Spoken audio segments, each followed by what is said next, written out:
Ja ću najprije govoriti o terminu iz naslova, dakle o terminu restandardizacije. Zašto koristim ovaj termin umjesto koristiti češće i običnijeg termina standardizacija, a misleći pritom na procese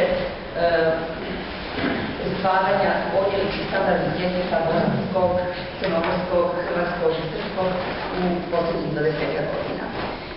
Smatram da nam savremena sociolingvistička nauka nudi argumente za teorijsko razlikovanje termina standardizacija i restandardizacija, pri čemu je ovaj drugi termin, kad se radi o procesima koji su predmet ovog referata, i precizniji i adekvatniji od termina standardizacije iz više razloga.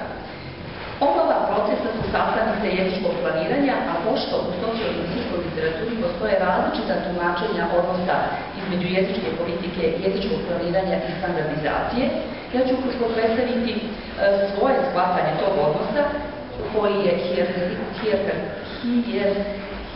hijerarhizovan upravo ovim redom. Dakle, pojam jezičkog planiranja objašnjava se kao konkretizacija jezičke politike i on je nadređen pojmu standardizacije koja se posmatra kao proces dobijanja standardnog jezika. Dakle, standardizacijski i restandardizacijski proces treba sagledavati kao dio jezičkog planiranja kojim se potvrđuje odabrana jezička politika. I crnogorski, hrvatski i srpski jezik predstavljaju standardnu varijantu policentričnog srpsko-hrvatskog i hrvatsko-srpskog jezika, čiji je proces standardizacije započeo još u 19. vijeku. Time oni, dakle, sva 4 jezika baštine skoro 150-godišnju tradiciju standardnog jezika, dogovorno nominovanim kao srpsko-hrvatski ili hrvatsko-srpski.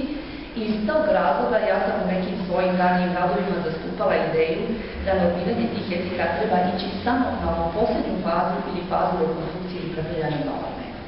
Dakle, ova faza inače nastaje ukoliko postoji potreba za izvjesnom promjenom norme po pravilu novog opisivanja, komunikacijskih i stvaralačkih potreba i odgovarajućih jezičkih sredstava za njihovo djelovanje. Kada govorimo o etapama u planiranju i razvoju već standardizovanih jezika, u kojima je došlo do promjene statusa, a to su svi standardni jezici nastali standardne naučko-obraštine srpsko-hrvatskog, do raspada Jugoslavije, onda se u teorijskoj lingvistici uvodi pojam restandardizacije kao proces preoblikovanja jezika koji je već prošao standardizacijski proces, ali na nešto drugačiji način.